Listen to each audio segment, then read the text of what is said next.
Okay, so we go ahead, and as people will join and they will be part of the conversation. Hello, everyone. Good morning, good afternoon, good evening, everyone. And my name is Saeed Mohammed. I'm part of Arab Youth Climate Movement Qatar. And thank you for joining the Arab Youth Climate Movement Earth Talks Series special event, Who Owns Our Low Carbon Future? And just before we start the event, can I request everyone to mute the conversation if you're not talking? And so there will be a time for Q&A. And if you have any questions, like in the meantime, you can just post your questions on the chat box and we will get those questions during the Q&A session. And this session will be recorded, and this session will also be posted on the website of AYCM YouTube page, and so that you can watch it again if you're wanted to hear again, like, you know, the speakers' conversation today. Food and energy are a critical part of our lives, and currently our food system is broken because of corporate control by major seed companies, unfair trade practices, and marginalizing small farmers. An increased fertilizer and pesticide use has reduced the biodiversity, and industrial monoculture or source of greenhouse gas emissions, and comes next to the burning of fossil fuels. Moreover, traditional agriculture practices are increasingly threatened. And when it comes to energy, fossil fuels continue to dominate our energy system, and more than 85% of energy comes from fossil fuels until this day. However, share of renewables is growing. And intellectual property rights, inadequate technology transfer between developed and developing countries, slowing the progress for low carbon transition. Major energy companies have invested billions of dollars in solar, hydrogen, wind, and other technologies that would be critical to address climate change. However, IP rights makes this transformation very unlikely. How can we build a more equitable, prosperous, low carbon future? How can we reclaim the commons and address inequality along with climate change? To discuss this, we have Professor Peter Drahos and Dr. Vandana Shiva. And for those who you don't know, our Earth Talk series started with Dr. Vandana Shiva in 2018, and it remains one of the most memorable talks of AYCM as of today. And thank you again, Dr. Vandana Shiva and Peter Drahos, for joining today. So Peter Drahos is a professor of law and governance at the European University Institute in Florence. He holds a chair in intellectual property at Queen's Mary, University of London, and an emeritus professor at Australian National University. He holds degrees in law, politics, and philosophy, and is admitted as a barrister and solicitor. His publications include a philosophy of intellectual property, global business regulation, intellectual property, indigenous people, and their knowledge. And the Global Business Regulation was awarded the Hart Social Legal Studies Book Prize for 2000 by the American Sociological Association's Prize in the Sociology of Law 2002. His most recent book is Survival Governance, Energy and Climate in Chinese Century. And it was just published early this year, and he will talk extensively about his new book and how is it relevant for today's talk. And Dr. Vandana Shiva is an Indian scholar, environmental activist, food sovereignty advocate, ecofeminist, and anti-globalization author. She's based in Delhi, and she has written more than 20 books, and she is known for her activism associated with anti-GMO movement. Dr. Shiva is one of the leaders and board members of the International Forum on Globalization and a figure of anti-globalization movement. She has argued in favor of many traditional practices, as in her interview in the book Vedic Ecology. She is a member of the scientific committee of the Fundación Ideas, Spain's Socialist Party's think tank. She is also a member of the International Organization for a Participatory Society. And she received the Right Livelihood Award in 1993, which is regarded as the alternative Nobel Prize. Her recent book, Oneness versus the 1%, Shattering Illusions, Seeding Freedom, where she takes on the big tech, big pharma, and big agriculture businesses. And again, that book will shed light about today's talk. And the conversation will go like this. We'll start with Professor Peter Drahos. He will speak for 20 to 25 minutes, and followed by a talk by Dr. Vandana Shiva, again for 25 minutes, and then we will open up for Q&A, followed by the conversation. Professor Peter Drahos, your floor is yours. Okay, so thank you very much, Saeed, for that introduction. And I'd like to begin by saying it's both a sort of personal delight and a privilege to be sharing the floor with Vandana Shiva. You know, her work and her capacity to generate fresh ideas about things is something I've very long admired. So I'm going to engage in some shameless talk about my most recent book, which is entitled Survival Governance, Energy and Climate in the Chinese Century. And it's really addressing this problem of how we're going to deal with the climate crisis. In a nutshell, the book argues that we're in the late stages of a climate crisis, and it argues that we need strong state leadership, that market agnosticism is something we can't afford anymore. And so the book really looks at what the sources of this state leadership might be, and it essentially puts forward four possible contenders: the United States, the European Union, India, and China. And it essentially runs through those four candidates for leadership. And somewhat counterintuitively, it concludes that China is in the best position to lead a transformation. The book itself is based on almost 300 interviews in all G20 countries, and almost all G20 countries. And it was supported by the Australian Research Council as a long-term project. And the book itself is something of a scenario building exercise. It has elements of that. And it was published earlier this year by Oxford University Press in New York. It's a little bit dated in the sense that I submitted it in 2019, but then things did slow down rather dramatically towards the end of the year. So what I'm going to do now, and this is where the really exciting part of this talk comes from, is I'm going to see if I can share my screen. So we'll just go through these steps. Hopefully we will get there.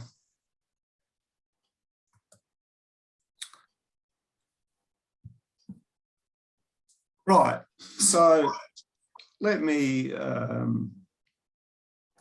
so here's the book, Survival Governance, and let me just move on.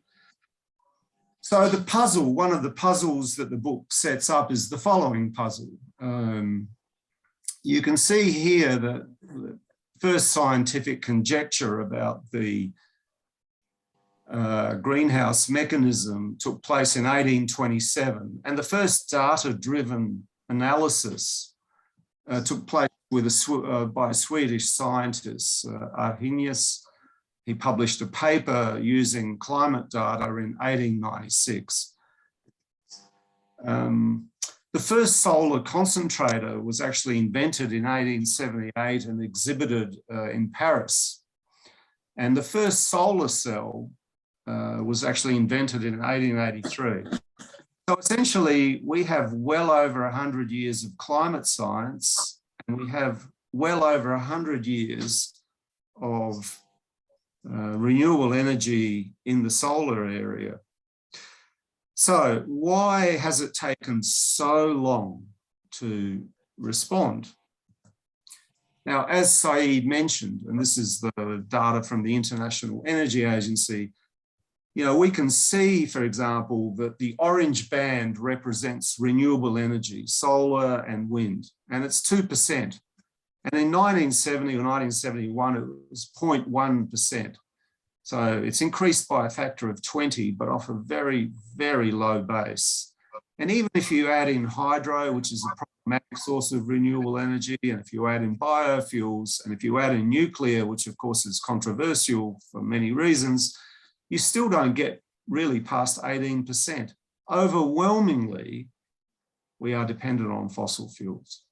So that sets up a puzzle, given that climate science has been around for 150 years, and renewable energy technology, especially in the solar sector, has been around for over 100 years, well over 100 years.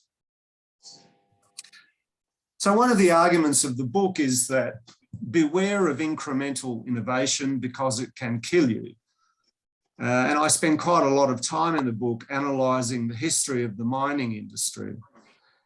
And what I mean by incremental innovation is innovation that improves technologies step by step. So whatever you think of fracking, it is a US innovation success story, right? I mean, set aside all the problems that the technology creates. It's actually an example of successful incremental innovation.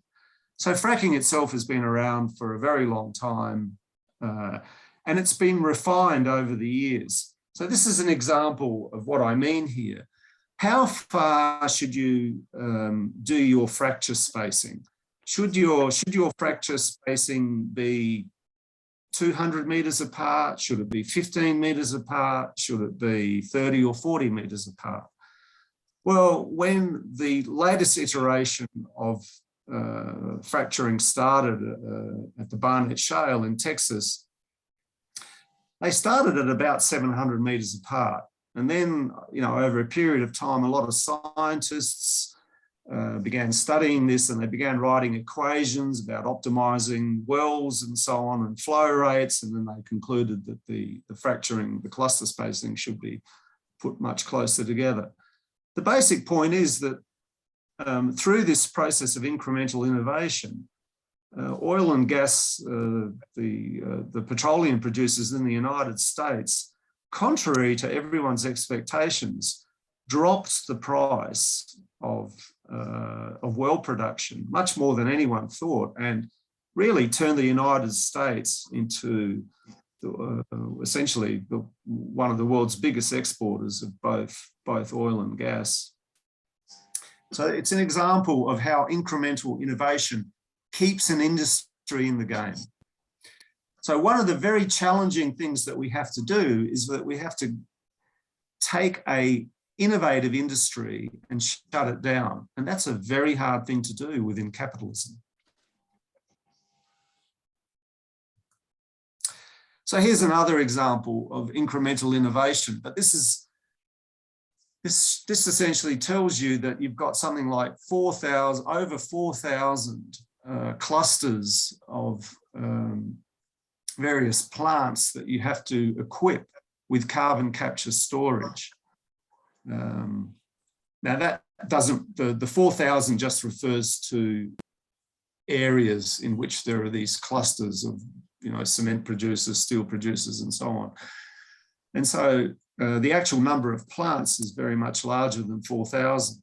Well, how many carbon capture storage facilities do we have? Answer, 21 at the moment that are working. So this is an example of how incremental innovation is being used by the fossil fuel industry to persuade us that this technology is available, when in reality it's not really, not at a commercial scale, and certainly not at the scale that we need it. So incremental innovation is full of dangers, So one of the central arguments of the book is that we really need to look at cities. Most of us live in cities. If you have a look at China, China is essentially now a highly urbanized country. More people began to live in China's cities than in China's rural area around about 2010, 2011. And the same is true for India, that India is also urbanizing, as indeed are most countries either have urbanized or are urbanizing. So cities are going to be where most of us experience climate change. And somewhat counterintuitively, I argue that cities are not just part of the problem, but they're also part of the solution. So here's an example of what I mean: sponge cities. Now, one of the effects of climate change will be that we'll shift into new kinds of equilibria in which the 1 in a 100-year flood becomes the 1 in a 50-year flood. The 1 in a 50-year flood becomes the 1 in a 20-year flood, and the 1 in a 20-year flood may become the flood that we get every year or every second year. And indeed, it's true in China that most cities now are experiencing huge levels of flood damage compared to what they were experiencing 20 or 30 years ago. So the Chinese have been working on what they call sponge cities. And the idea behind a sponge city is that it captures a lot of the water. It finds ways in which to capture and store that water and then recycle it in times of drought. Now, there are a whole host of technologies involved in the sponge city. It's not just one technology. The sponge city is a concept.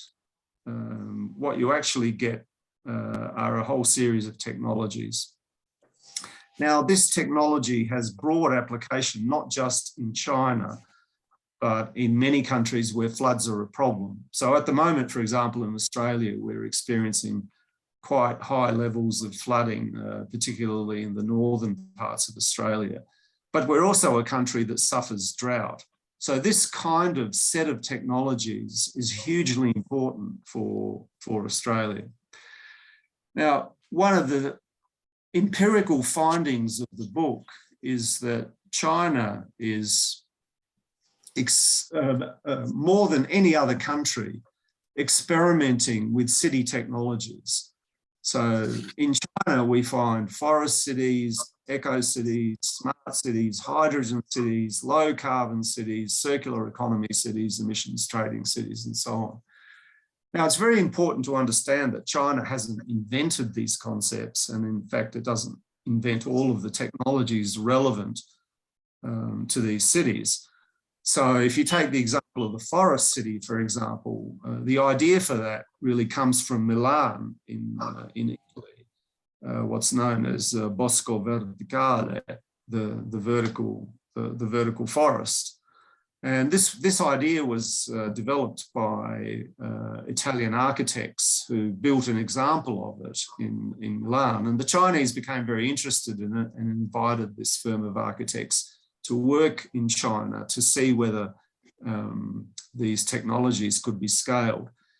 The important point here is that we need practical engineering experience to see whether things work or not.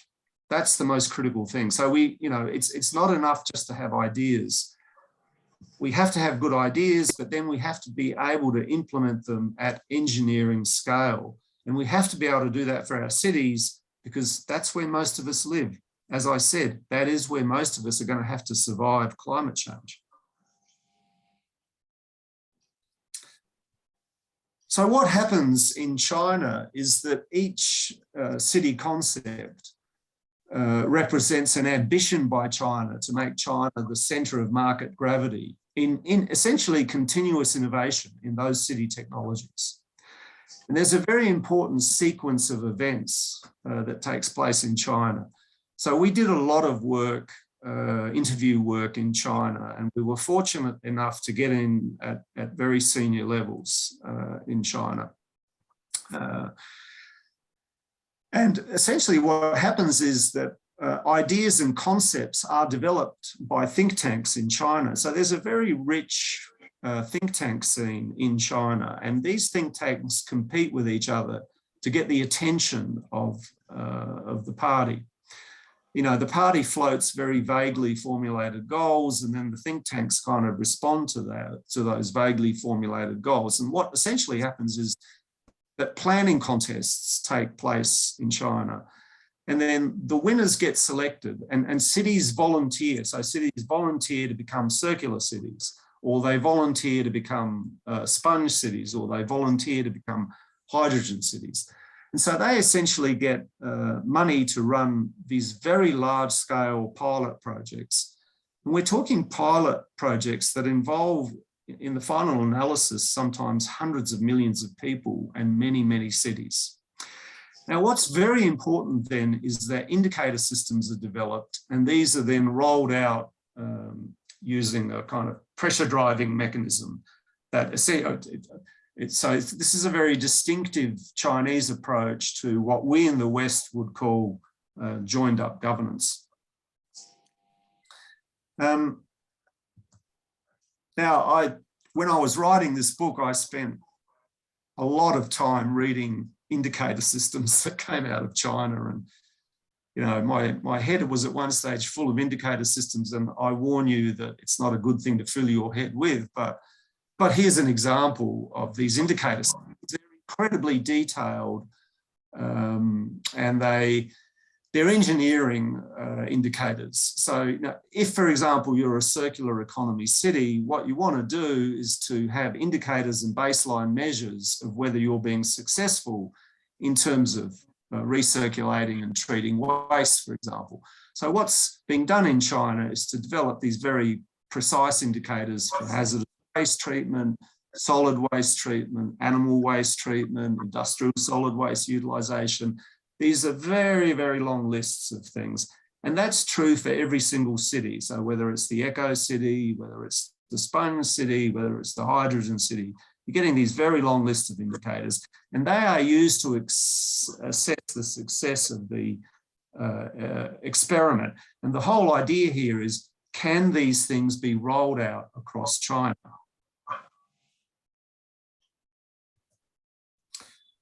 I don't really have time to talk much about the Belt and Road Initiative, but there's a very sort of standard view of China's Belt and Road Initiative, which is it's all about China creating these corridors of transport so that it can continue to export goods for the rest of the world, to the rest of the world. I actually have a very different view of China's Belt and Road Initiative, which I argue for in the book. I don't know whether I'm right or not, but I'm taking a different line here. Essentially, what I argue is that the Belt and Road Initiative is much more important for relationships in China between cities and among cities than it is outside of China. And this is a World Bank network analysis, which tends to support the kind of hypothesis that I'm putting forward. What it shows is there's intense activity in China. The red dots and the networks there are examples of the way in which China is using Belt and Road to intensify the interaction among Chinese cities. And that's hugely important to the development of the Chinese internal market. So in my view, Belt and Road is much more about the development of the Chinese internal market than it is a kind of simple export strategy, because China, in a sense, understands that its capacity to export both to Europe and the United States is being made more problematic. I mean, you know, what's happened with Huawei and ZTE and so on are obvious examples of the way in which the world is bifurcating and fragmenting, and the way in which multilateral institutions are under quite considerable stress. The really big question in my book is, can China pull off this potentially paradigm-changing revolution in cities that has huge implications for the world? If China is successful, this could profoundly change the world's fortunes when it comes to climate change, because we would have potentially examples of successful engineering of cities that will help us adapt to what's coming. You know, we are in the late stages of a climate crisis. We are not in the early stages.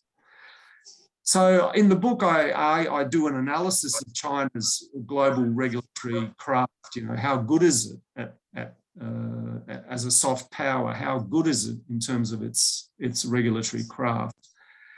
You know, there are some success stories one can point to: the New Development Bank, the Asian Infrastructure the Investment Bank. China's got much greater engagement with international standard setting bodies like the International Standard Organization. China's also got a demonstrated capacity now to play the intellectual property game. It's got the world's largest patent office. You know, the reason that Huawei and ZTE can compete in 5G technologies is because of the patent portfolios that have been developed by these Chinese companies. And China's also got a preparedness to leverage its internal market, as Australia has found out, as Taiwan has found out, and as Japan has found out. You know, so, and that's a lesson that China has really learned from the United States. The United States used its internal market to discipline developing countries over intellectual property rights in the 1970s and 80s. So all China is doing is to essentially take a page out of the US playbook. My big question is, and one I don't know the answer to, is China prepared to invest in institutions that support excellence in regulation? And I think that's an open question. It's not clear to me that it is. Okay, I don't really have time to explain why I think that China is in a better position than the United States or India or the European Union. What I will say, and I'll just quickly say something about the United States, because of course people always say, well, surely the United States is in a better position to lead this transformation than China. I think the first thing to note is that legal adversarialism in the United States has really destroyed the integrity of the United States constitutional checks and balances. You know, the founding fathers would be distressed by the way in which the constitutional system of checks and balances has been trashed in the United States. A lot of what happens in the United States is now done by executive power, but executive power is a very fragile basis on which to do climate policy. So, you know, think of what George Bush didn't do on climate policy, and then think of what Obama did do, and then think of how Trump undid what Obama did, and then think of what Biden has done to undo what Trump has done. And then the question is, what will Biden's successor do? There is also a huge problem in the United States when it comes to oil and gas, and I don't really have time to explain the geoenergy trilemma, but essentially if you sign a free trade agreement with the United States, you get privileged access to US gas. So US fracking has delivered another powerful tool of geopolitical influence to the United States. You know, the biggest funders in the world of the fossil fuel industry are 5 US banks. They're the top 5 funders. So it's Citi, it's JP Morgan, it's the Bank of America. So, you know, what US president is going to confront these banks? You know, that's the question we have to ask ourselves. Is that a realistic thing for Joe Biden to do? Maybe it is, maybe it isn't. But those 5 banks are also amongst the biggest donors in the United States. And finally, I think that US intellectual property, the model of innovation in the United States relies on an intellectual property monopoly model that's just unaffordable for poor people. China is in a much better position to drop the cost of technology to marginal cost. Right? And you only have to look at the way in which it reduced the price of solar technology in a period of 5 years by 80%. China dropped the price of photovoltaics, the world price, by 80% in 5 years. So China has the capacity to deliver marginal cost pricing in a way that the United States does not. So for all those sorts of reasons, I tend to think that China is in a better position to do this than the United States. That said, and I'll end on this, I'm not optimistic about our future. I think we are in the late stages of a climate crisis, and it's going to take incredible leadership to get out of this mess. And I do think that people in cities are going to have to use cities as sites of activism. One of the things that makes me optimistic is that once people in cities realise that cities are centres of survival, that's what they're going to become, then people will get much more locally active, and I think that's our best hope. And I think we can learn from what China is doing. We don't have to follow it in every respect, obviously, but there is a lot to learn. There are a lot of positive things happening in China that we tend to forget about. So on that note, I'll end. Thank you very much. Thank you. I'll ask Dr. Vandana Shiva to follow up on the conversation, focusing on food. Yeah, so my talk will be very complementary to Peter's. Agriculture, I work on the land, I work with biodiversity, I work with plants. Ask who own our low carbon future?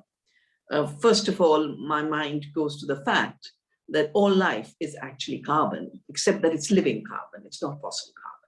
And ever since I wrote my book, Soil Not Oil, I differentiate between fossil carbon, the dead carbon that is fossilized over 600 million years of plant and animal material by the earth. And that's black carbon.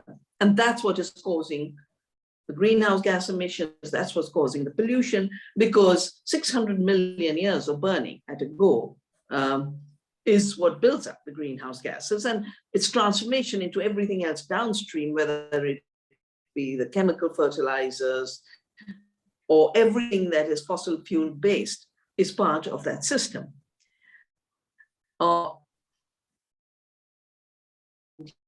living is all of life. Life is carbon, and the of the green leaf to take carbon dioxide out of the atmosphere with the help of the sun, convert it in the living carbon molecule, the molecule of life, the carbohydrates, and also simultaneously give us oxygen. So Peter used a very interesting phrase, incremental innovation. And while listening, I was thinking, but we also have illusionary innovation, where blindness to the technologies of nature, like the carbon capture by the green leaf, which is so efficient that it has determined the planet's climate. The planet was 4,000 parts per million of carbon dioxide. It was a hot planet. It was a barren planet. It was rocks when it was Gondwana land. And photosynthesis started with microbes and plants. And the pulling out of the carbon dioxide and converting it into oxygen and life allowed the planet herself, Gaia herself, to bring the 4,000 parts per million down to 270 parts per million, but in the process, cool the planet from 290 degrees centigrade to an average of 13 degrees centigrade. So that technology of nature, that technology with which we have worked throughout human life, has been ignored, and all these, the 21 carbon capture plants, and it costs $1 billion to make a coal-based power plant or an oil-based power plant, and another $1 billion to create these structures of sucking out the carbon dioxide, but they don't give you food and they don't give you oxygen. So if you do a systems analysis of the efficiency of nature's technologies with the continuation of these technologies that are blind to nature's technology, continue the fossil path, you kind of start to see the inefficiencies. And that's been my work for 5 decades, to understand the false claims of efficiency, productivity in all fossil technologies, whether it be the green revolution, chemical agriculture, even textile production. So for me, climate change and the false solutions being offered to climate change are a series of enclosures of the commons. The pollution itself, the burning of fossil fuels itself, was the first enclosure of the atmospheric commons, because the polluters, in a way, indirectly started to own, just like when the dumping takes place into rivers of all the plastic. This is what's happening to our country. But then the second enclosures was when the false rights to polluters were allocated by governments. And this is what happened during the Kyoto Protocol, including the fact that there was emissions trading within Europe, but there was the clean development mechanism of trading with the southern countries who were not part of the Annex I countries. Stern, who wrote the big report on climate change, says the very basis of emissions trading is assigning property rights to emitters and then allowing them to be traded. Now just think of it. Here are polluters and they're getting property rights to the commons. And contrary to the original treaty, the UN Framework Convention on Climate Change, they are not paying for pollution. They were supposed to reduce pollution and pay for the past historic cumulative emissions. Both of those principles of the foundation of the UNFCCC are getting violated.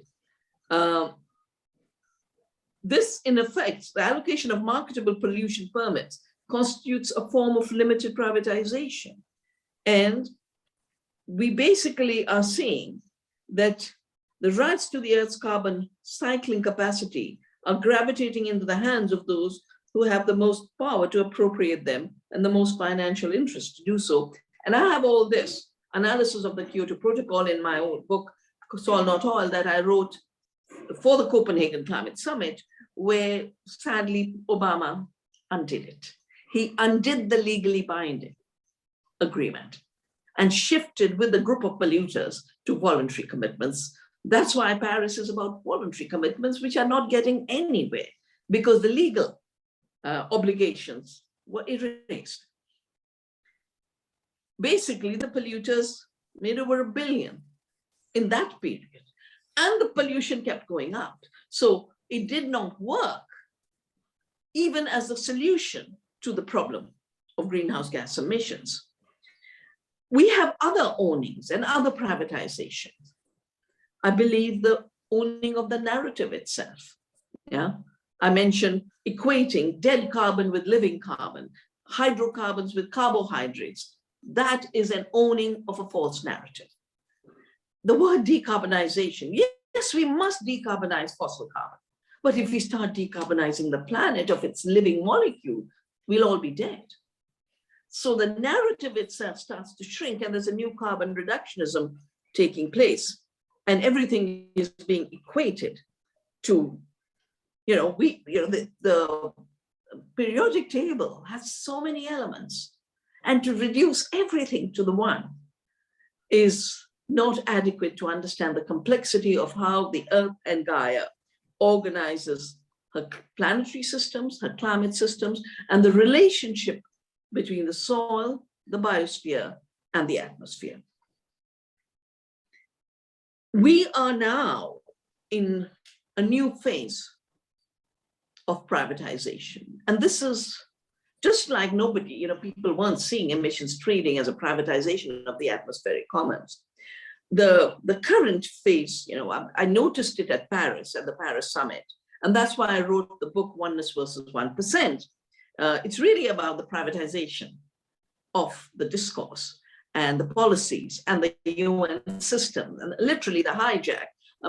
Till that summit, UN summits used to be heads of state and negotiations between governments. But from Paris onwards, we have seen the COPs becoming the playground of the billionaires.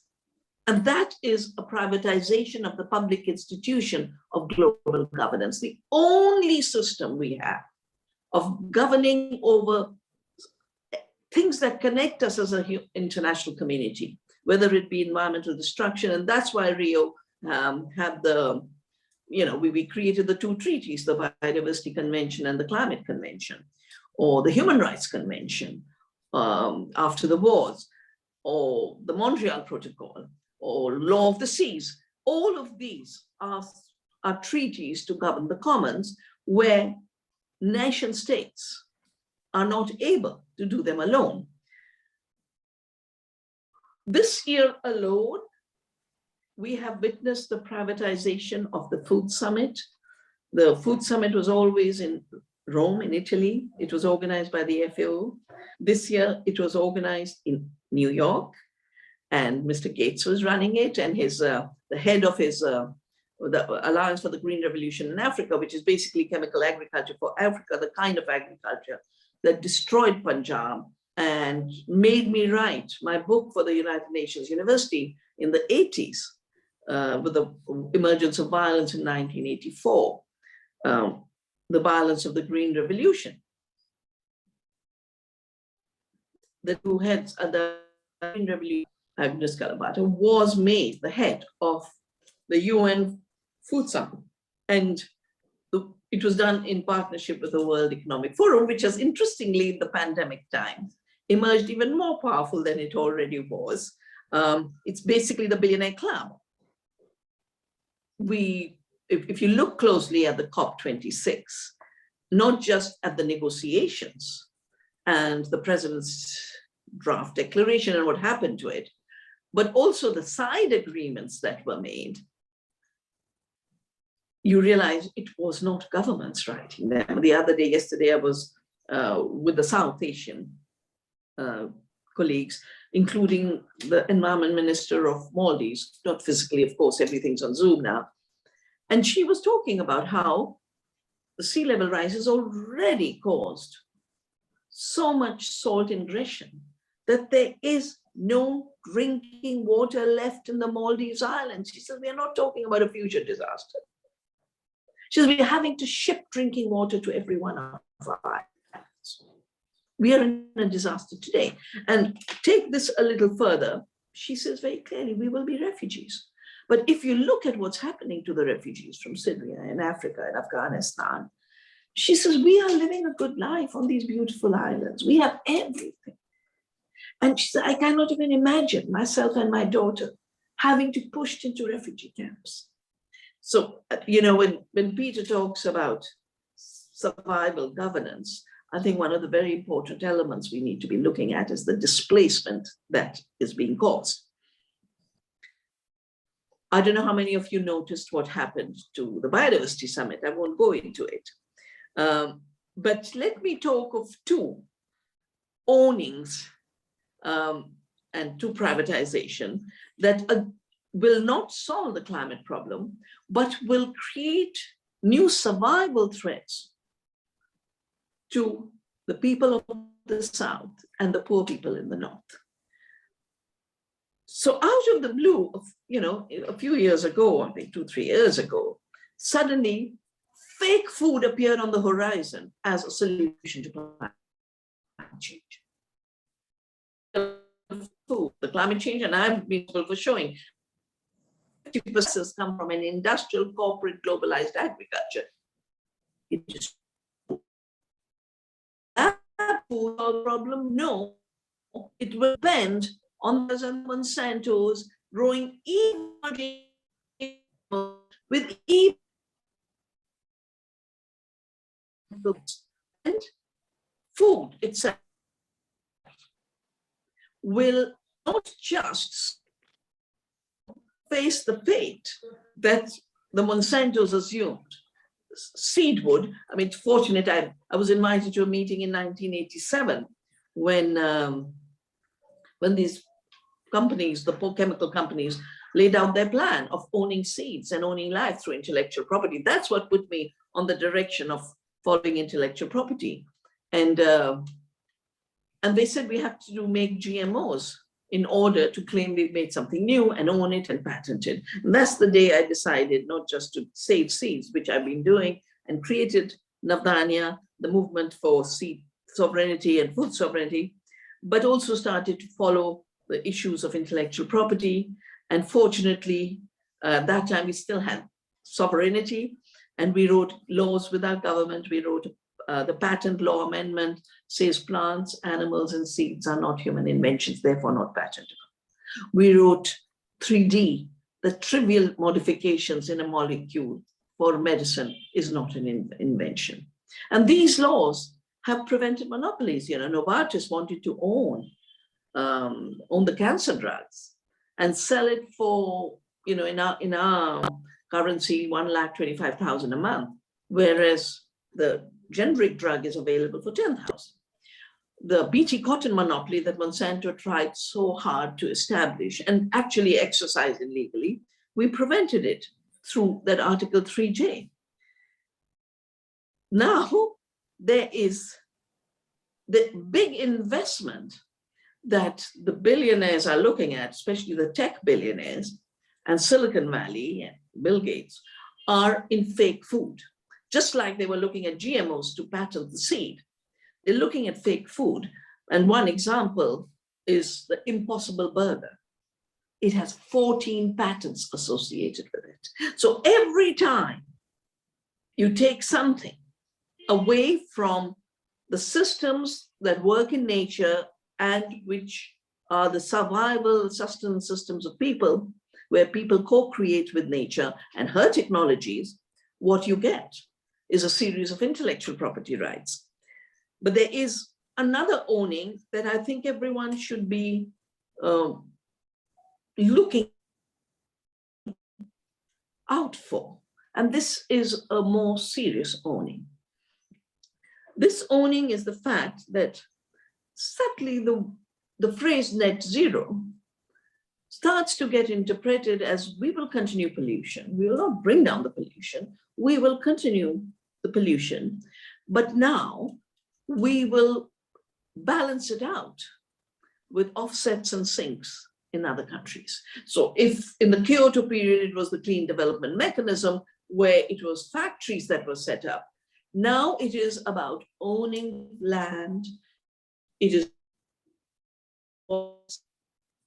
owning the carbon in the soil. And in September of this year, Stock Exchange launched a whole new category of investments. These investments of a new group of companies, the natural asset companies, and nature herself becomes the asset now.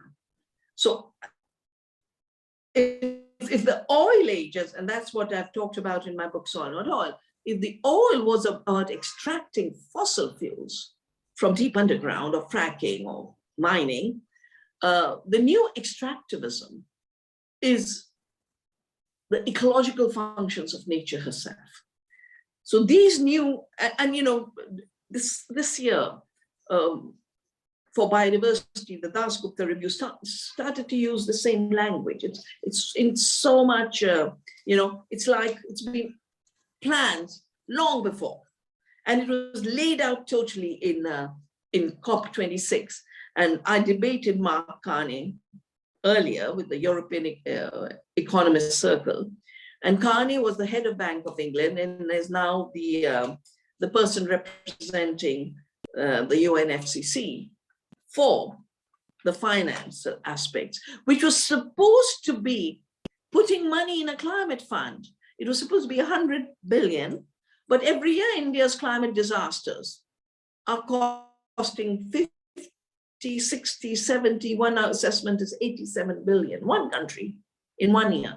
And here's 100 billion for all of the countries, and they haven't even reached it. They have a pathetic 77 billion. But you see that most of them are loans.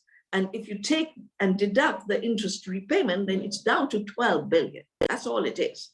So here are the financial funds, which are so stingy that they cannot put down the commitment made in Copenhagen of 100 billion climate finance for both mitigation and adaptation. And you need much, much more for adaptation.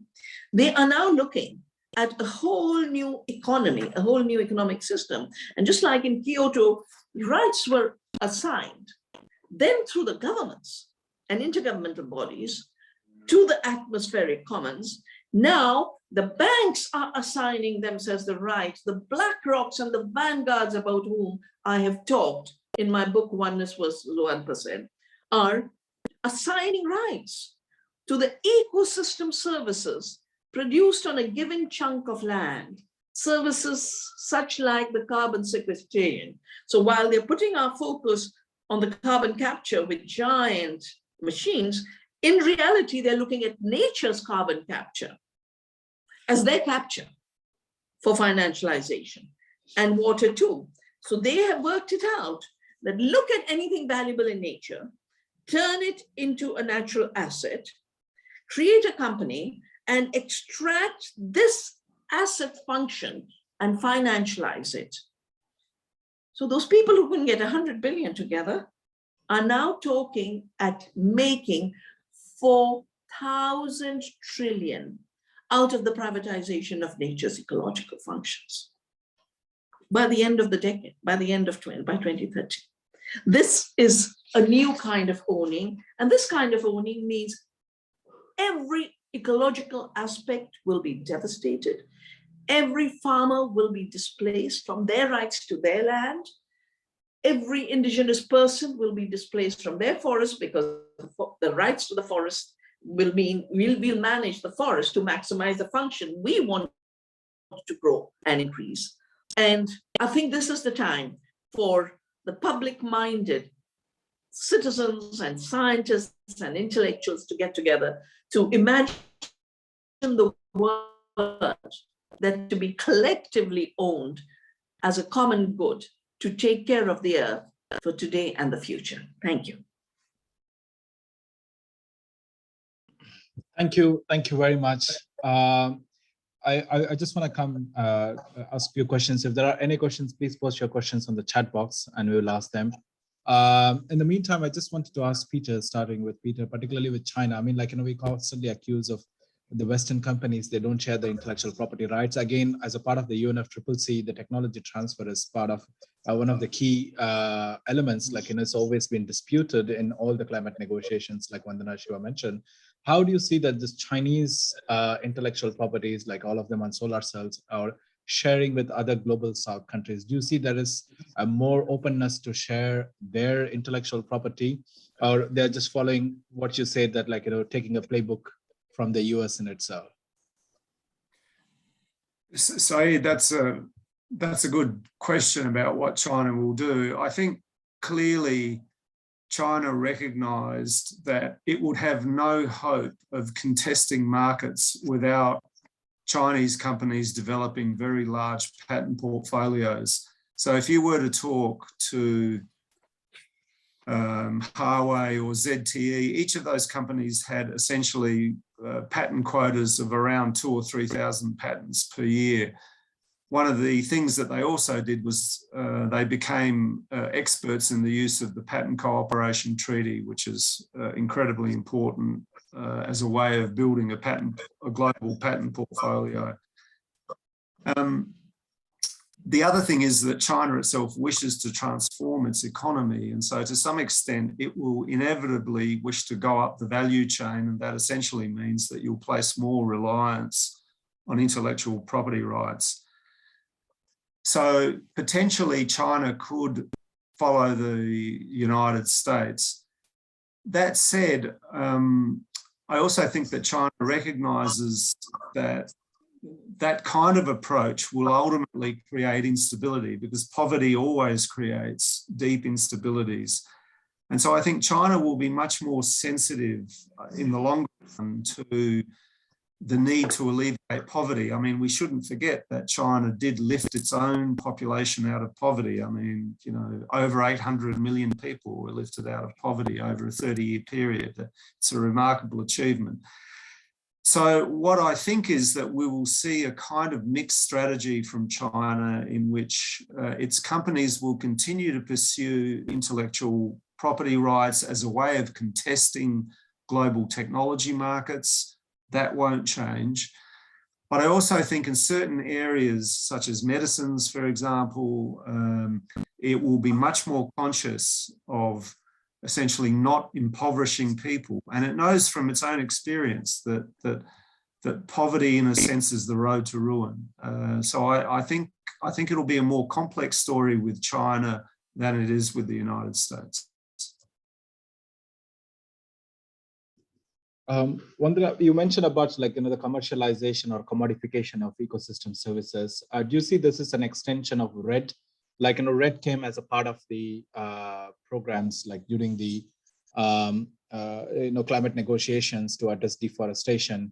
Do you see that, like, we are a kind of an extension of that, the whole thing about further and further commodification, getting deep into ecosystem services? Earlier, it was just limited to forests, but now we are talking about every single thing, like rivers, like, soil, all of those things. So do you see that it's standing the ground with the new liberalization of ecosystems? Having been in this work for half a century, I realize what happens is the very language we create is co-opted and given the opposite meaning. So we have been talking about nature's technologies. I've been talking about nature's economies. Today, nature's economy is the financial asset management funds like BlackRock owning nature. Yeah. For them, nature's technology is appropriating the functions. So I feel we are at a very, very dangerous threshold with the double speak of nature-based solutions, half for nature, 30 by 30. What is 30 by 30? That 30% of the land will not be managed by the indigenous people whose land it is and forest it is, where most of the biodiversity is still there. 80% of the biodiversity is still on the lands which are protected by indigenous people. 80% of the planet's biodiversity. But the 30 by 30 is the forests will be managed for that extraction of the ecological function, in this case, about carbon sequestration. But then the audits, and I've had to deal with the fake calculus of so much certification, where you pick them, even my work on the green revolution, you pick the wrong indicator of yield of a commodity and define it as a productivity of a complex system. And then you destroy more productive complex systems that actually can feed the world. And that's why you get the hunger. So we will see a lot of fake carbon calculus, and we will see a lot of dispossession, a lot of displacement, a lot of uprooting. This is why every movement today that's protecting the earth, whether it be indigenous people protecting their forests, or it be farmers of India defending their right to take care of the land. Their language is Mother Earth. We want to be part of Mother Earth. In Punjab, if you go, they talk of Dharti Ma, and Guru Nanak talked about the Great Mother. Yeah? That is what's moving the farmers to say we will not be uprooted from our land for the new neoliberalism and the new phase of globalization. So it is, if defined by the corporations and by the asset management funds and the BlackRock, it will be not even neoliberalism. It will be ecocide and genocide. And let me just share with you one figure. So, at Rio, we defeated the idea that there should be a value to human beings. And Larry Summers was a big part of it, saying, oh, life is cheaper in the third world. So let them get destroyed, it's all right. This came back. And now in the Dasgupta review, they're talking about human capital and working out the value of a human life as a statistical value, which is determined by the market. And the figures are right here. They're talking about the value of a human life in the rich countries being 15 times more than in the poor countries. You dispossess them, and you take all their resources and all their incomes and livelihoods, and then you say your life isn't worth nothing. This is the genocide. We called it then in Rio, the arithmetic of genocide. And I think this is coming right back, and partly because it's so distant, and it's removed so much, and we have got used to a politics, and where we only look at nation states. We only look at our governments. We don't realize our governments have been marginalized or are being used. We don't realize the big players are the BlackRocks of the world and the billionaires and the corporations they own and control. Yeah. I assume you're talking about Sarpata Dasgupta on the valuation of ecosystem services. Is that the book you're referring to, right? Okay. Yeah, and on biodiversity too, yeah. On biodiversity, yeah. The Dasgupta review, it's called. It has nothing to do with biodiversity. I read every page of that fat document. Nothing to do with biodiversity conservation. And having done that all my life, I know where his equations seem to be neutral, but are taking us on the path of destruction of biodiversity. Interesting. Okay, we have a question from Raza. Unfortunately, everything is profit-driven now. How can we make the environmental initiatives to be profitable for all in dollar terms, so that the powers that be and a common man both take concrete actions towards the green revolution? Is that to me? Yeah. Yeah. Okay. Peter talked about the circular cities and the circular economy. For me, the circular economy is nature's cycles. Yeah. The carbon cycle is the circular economy of carbon, as long as you're not burning fossil fuels. The hydrological cycle is the circular economy of water. So when you say, how can conservation reward people? By shifting this extractive economy into the circular economy based on what we in the organic movement call the law of return, following Albert Howard. You have to give back to the soil. You have to give back to society and share in society. And our research is showing that rural farmers are earning, I'm not talking about a fictitious equation, I'm talking about real life experience.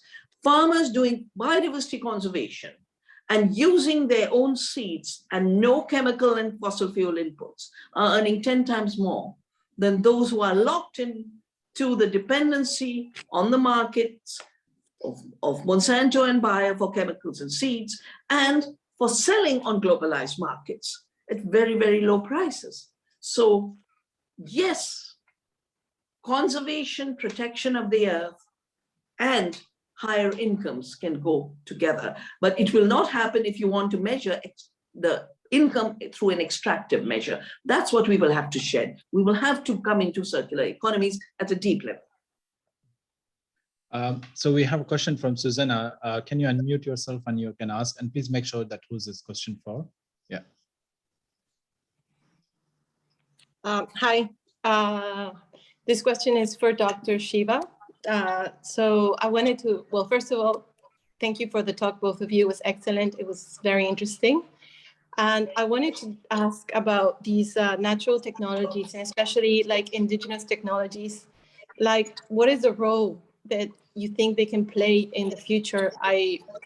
I'm thinking in regards to this, David Graeber wrote that in regards of like self-governance for indigenous groups, that the more successful they are, the least likely you are to hear from them.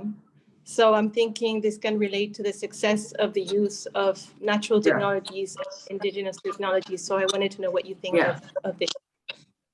Well, you know, as I mentioned when I talked about stretching Peter's term of incremental innovation to illusionary innovation, which makes nature's technologies invisible.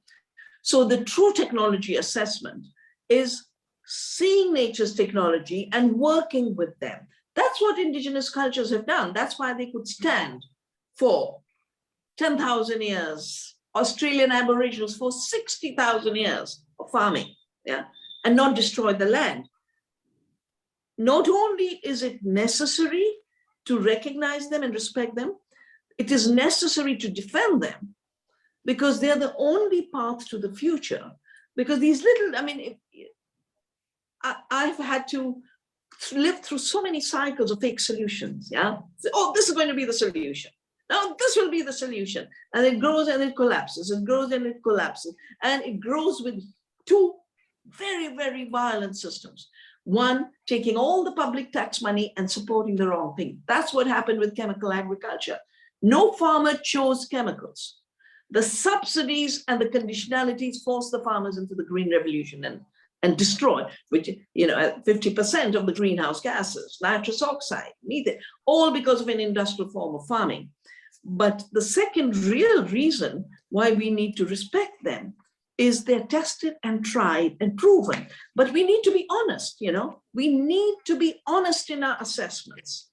That's why I talk about owning the narrative, It is so important that indigenous people own the narrative and the others listen to that narrative and not the false narrative of those who will destroy the world for their next $1 billion. On that note, there is a question, kind of both of you actually. What is an immediate and imminent solution towards climate change? So we talk about like a lot of fake solutions, but what do you think, in your view, is the kind of right solutions to address the impending climate crisis that we are already facing, not like in the long future? Peter, you go ahead first. Well, there isn't a silver bullet here. I mean, so two big things really have to happen. I mean, the first is that you have to stop investing in the fossil fuel paradigm. So one of the reasons that a lot of good initiatives don't get up is because banks, for example, continue to invest large sums of money in coal and in oil and in gas. So the first big thing that you have to do is to essentially stop that kind of investment. The second thing that you have to do then is to essentially invest in models that, and here I completely agree with Vandana's point, essentially invest in models that work with nature. So I think the important thing is that we don't create, as it were, markets in ecological services, but rather we think of ways in which we can be of service to ecology. That is how Indigenous people think about ecology. They see themselves essentially as bound to ecological systems. They want to be of service. That's how for thousands of years they've thought about the land and about the ecology. So we have a lot to learn from their knowledge systems.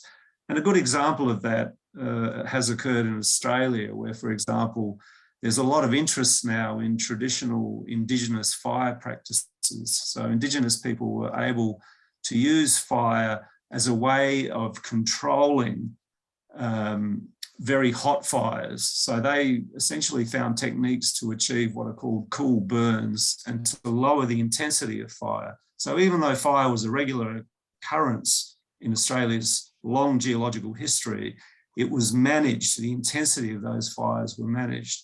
And after the great bushfires of 2019 and 2020, there is now a lot of interest in Australia about how Indigenous people manage those fires. So that is something that we can invest money in. And there are, and here I suspect I'm probably going to part company with Vandana, but scientists and Indigenous people in Australia are very interested in exploring how they can participate in carbon markets using these kinds of traditional burning techniques. Because at the end of the day, one has to earn a living. And if Indigenous people in Australia, who now own 20% of Australia, can find ways to participate in the economy while retaining traditional practices, then that is an opportunity that they're going to embrace. So I think the solution lies in blocking investment in fossil fuel, and at the same time studying models that essentially allow us to work with nature, and therefore driving investment in those models. Thank you, Peter. I guess that reminds me of the book about Victor Stephenson's, The Fire, and how bushfire management, like I guess he worked with a lot of Indigenous Aboriginals, like in this one. It's an interesting book, anyone who likes to read about it. Sorry, go ahead. Yeah, so one thing, I mean, I was talking about owning the narrative. I mean, look at the fact that the oldest farmers on this planet are Australian Aboriginal people. You know, they were farmers. And when I was giving the Sydney Opera House lecture, they gifted me this beautiful book, The Greatest Estate on Earth. So they were gardeners and farmers. And of course, forest management was part of that gardening. They weren't bushmen just walking around in a bush. You know? So I think changing the narrative of Indigenous people is a very, very big, and it's happening. I mean, if you look at the movements around the world, this is what's happening. Listening to people, particularly Indigenous people. You know, if you look at the biggest protests taking place in North America, and all of the Americas actually right now, are against oil and gas pipelines by Indigenous people. Whether you look at Canada or you look at the United States. Interestingly, the rich countries managed to remove oil and gas from the declaration of COP26. And then they only mentioned coal, and India got up and said, no, all fossil fuels should be mentioned. You can't only mention one. And then the president, Mr. Alok Sharma, hands Indian Environment Minister a piece of paper and say, okay, we will settle for a compromise. We will leave coal and we'll leave oil and gas out, but instead of phase out, we'll accept phase down. And you know, basically India was saying, treat all fossil fuels that are leading to emissions equally, and treat all countries with the kind of legal obligations that are in the treaty. So we need to listen to people. And we were, yeah, the banks, yes. But the point is, people are speaking on the ground and risking their lives. And this, you know, I'm from the land of Gandhi and Satyagraha, and, you know, the civil disobedience was the way we got freedom. And this is an amazing action. The direct action of Indigenous people needs to be recognized, celebrated as something that's happening today, in the short run, in the immediate. The second is, you know, the reason I wrote Soil Not Oil is I could see if we stop chemical agriculture, which is not just leading to greenhouse gases, it's leading to biodiversity erosion, it's leading to water pollution, depletion, desertification, through desertification, the refugee crisis, hunger and malnutrition. You know, the hunger virus is actually much bigger than the pandemic. You know, we've got 21 cases of the new mutant in India. Everyone, all news is only about these 21 cases. No serious hospitalization, no death. The fact that a new mutant is there. But viruses mutate very rapidly. You know how much every day people are dying? Children, 21,000 are dying of hunger. So the kind of agriculture we do in Vandana And I hope some of you will join our courses when travel is allowed. Come to Navdanya. We solve the climate problem in the today. If you stop the fossil fuel use, stop the chemical use, which is embodied fossil fuel, 1 kilogram of nitrogen fertilizers use 2 liters of diesel, 100 kilograms emits a kilogram of carbon dioxide equivalent. Here's a big solution. And every year, if the world shifted to this, we'd all have healthy food, rich in nutrition, nutritionally dense food. We can actually reverse the built-up emissions within a decade. 10 gigatons per year is the estimate of the successful organic farms that are doing the drawdown with nature's technologies, working with the carbon cycle, working with the photosynthesis of the green leaf. So we are in a very exciting moment. And that's why for me, again and again and again, the fact that the media is controlled by the same billionaires. So the ordinary people are actually never getting to know what's really happening in the world. And that's why the Zooms, like what you're doing, are very important for understanding nature, our role in nature, and our future. Yeah, thank you. I strongly recommend to visit Navdanya. I've been there. My younger brother was also there. Like he spent some time in the farm of Dr. Vandana Shiva, and he still recalls the best memories. I strongly recommend, like it's a beautiful place in the foothills of Himalaya. I posted the website of Navdanya on the chat box. Please feel free to have a look at it. They usually have some summer programs, like farmers do come in, bring cook like indigenous food practices. It's an amazing place to go. We have one final question. I'm just going to take a question to Dr. Vandana Shiva. In your opinion, how can finance be used to support the transition without the extremism mentality? Well, by reclaiming finance. You see, what's gone wrong with finance is that it's being used to make money out of money out of money. You remember the 2008 Wall Street collapse, where Wall Street took subprime loans, securitized them, created derivatives, and then everything collapsed.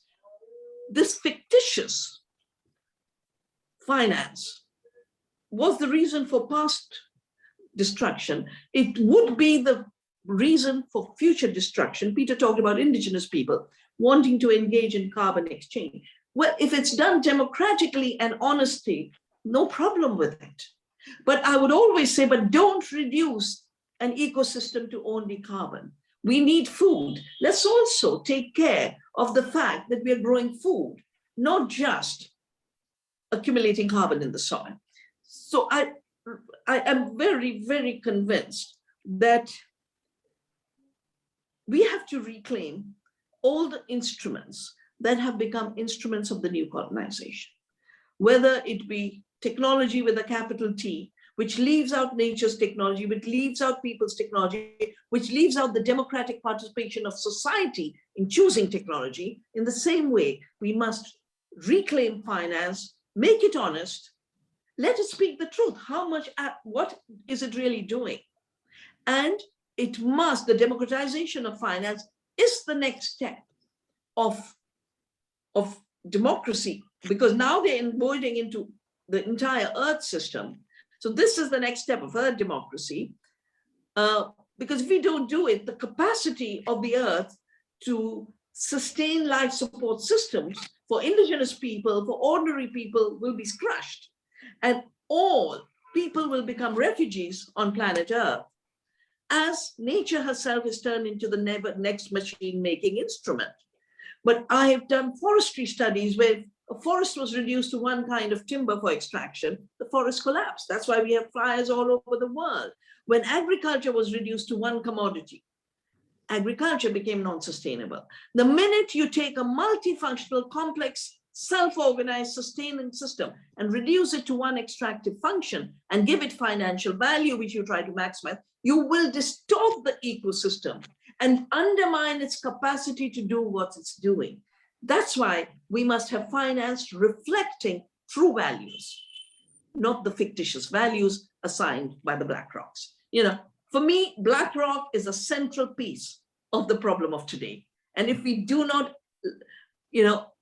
find ways to rein them in, because they're above democracy, they're above nation states, they're above every kind of regulation. They're totally unregulated. Banks are regulated, these asset management funds are not regulated. So we do need a whole deepening of democracy of a very, very serious kind, where understanding how the system is trying to operate and linking the power of people, as we are witnessing. I mean, Indian farmers have mobilized for a year and forced the government to withdraw laws that would have destroyed their livelihoods. So the future is open. Yeah, not the BlackRocks think they've written it. World Economic Forum, they've written it, but they forget there are people, and they forget there's nature. They forget the most active player in the climate equation is Mother Earth herself. Thank you. Peter, do you have any closing remarks, any thoughts on the question, or like, just your final thoughts? We can end there. Yeah. Well, what I would reiterate is that it is as we've seen from the discussion, there are a lot of dimensions to this problem. And I do think that it's important to be studying what the good things that countries are doing. And I do think that it's important to be looking at what China is doing and understanding that there are important experiments taking place in China, particularly in cities that will potentially have profound consequences for our ability to both adapt and mitigate climate change. And of course, there are these big system transformations that Vandana has talked about that need to happen. But we will need strong state leadership as part of that. That's just a fact. And social movements are also an important part of that equation, but we do need catalytic action from states. And at the moment, it has to be said that good leadership from states is a bit thin on the ground, and we really do have to look for that. But I do think that that China counterintuitively does have something to offer here. Thank you. Thank you so very much. I really appreciate your time. And also we have books of Dr. Vandana Shiva and Professor Peter Drahos at Qatar National Library. The Information Feudalism is there, and the new book we have ordered, is soon going to come. Whereas Dr. Vandana Shiva's book, The Monocultures of Mind, which she talks about on the industrial monoculture, and all other books, the Oneness versus 1%, all the books are available at the library, at Qatar National Library. You can always borrow those books there. And thank you so very much, Dr. Vandana Shiva and Professor Peter Drahos, for your time. And we really appreciate for your contribution to AYCM's Earth Talk series. And for everyone else, do take care, stay safe. And this is the last Earth Talk series of this year. And we hope to come up with good ideas next year, and stay safe. Thank you. Thank you. Bye-bye. Bye-bye, Peter.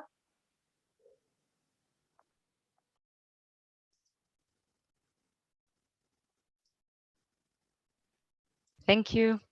Great talk. Thank you. Thank you.